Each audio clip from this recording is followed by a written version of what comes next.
Hey guys, so we're going to go over setting up your BoldTrail profile. So there are some basic things that you need to fill out, such as your name. You can fill out the title, right? You can put realtor, broker.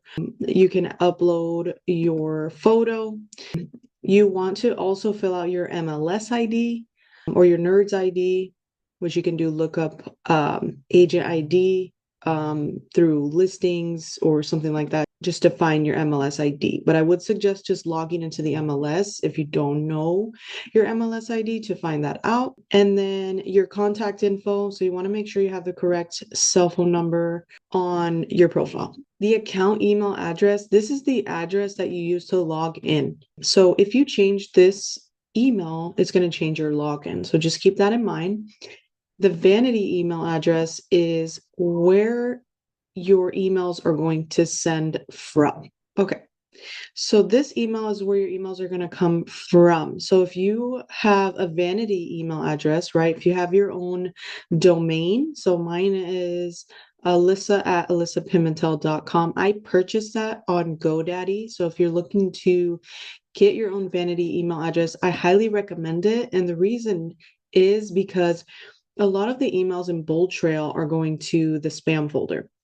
And the reason why is because there's a lot of agents that are using BoldTrail and they have their EXP domain. So if they are just, marking as spam or unsubscribing, things like that, that can kind of ruin the reputation of the domain. And so we need to purchase a vanity domain so we have control over our domain and the settings behind them. So I would highly suggest looking into that. Make sure that you have your name filled out as well. And then you can select use vanity email for address for email replies. You cannot use like a Gmail. Okay. They won't allow it. And then, so I would just suggest, like I said, purchasing your own, and then you can fill this out.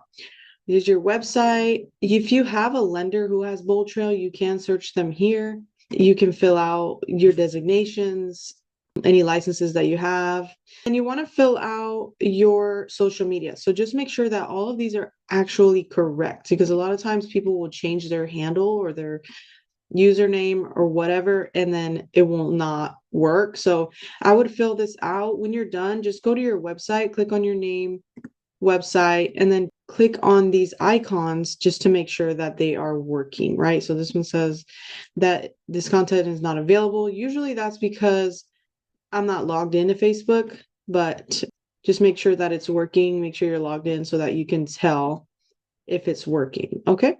So as you can see, my links are working great. So one thing you have to know too is if like you just change this link because maybe it wasn't working and you put the correct one, and you're going to test it out and it's still not working, sometimes it takes a while to load. So just keep that in mind. And then you can fill in your license number, your position, things like that. All right. So for your About Me, this is going to show up at the very bottom of your website. So my website is custom. So I have like my own bio section down here that I've created, but typically yours will be at the bottom. It'll say About Me, and then it'll have the text there. And then be sure that you have an email signature. So the email signature, sometimes what agents will do is they'll create the email signature in Canva or something like that, and then just upload it as an image. You definitely can do that. The only thing is that it will not be clickable, right? So like if I send this out in an email, the receiver can actually click on my phone number, click on my website, and it'll take them straight there. So you want to make sure those things are clickable and easily accessible to your leads. They can search homes, get a home valuation, things like that. So I highly recommend that you create an email signature that is clickable and that you have a photo, your brokerage, things like that, so people can identify you whenever you are sending an email. Make sure that you have toggled on include email signature on all outgoing mail.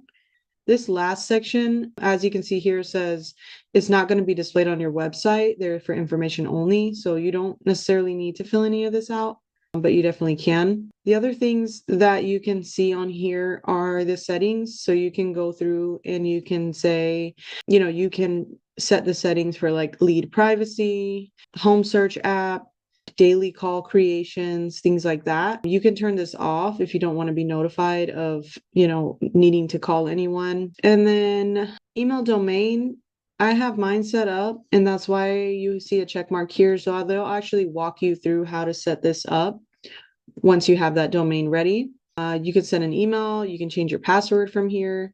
Again, you can set the settings for the daily call creation. This is just to help you stay on top of your leads. You can see here your office address, your primary office, and then if you have any team members, you can find that here. Appointment availability, you can select when you are available to book an appointment. All right, so that's pretty much it for the profile.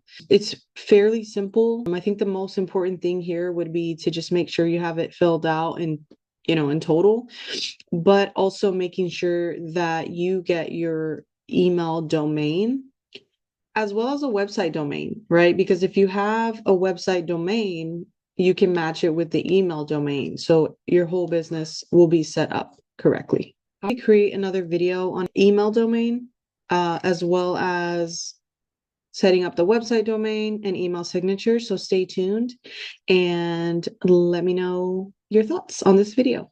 Bye.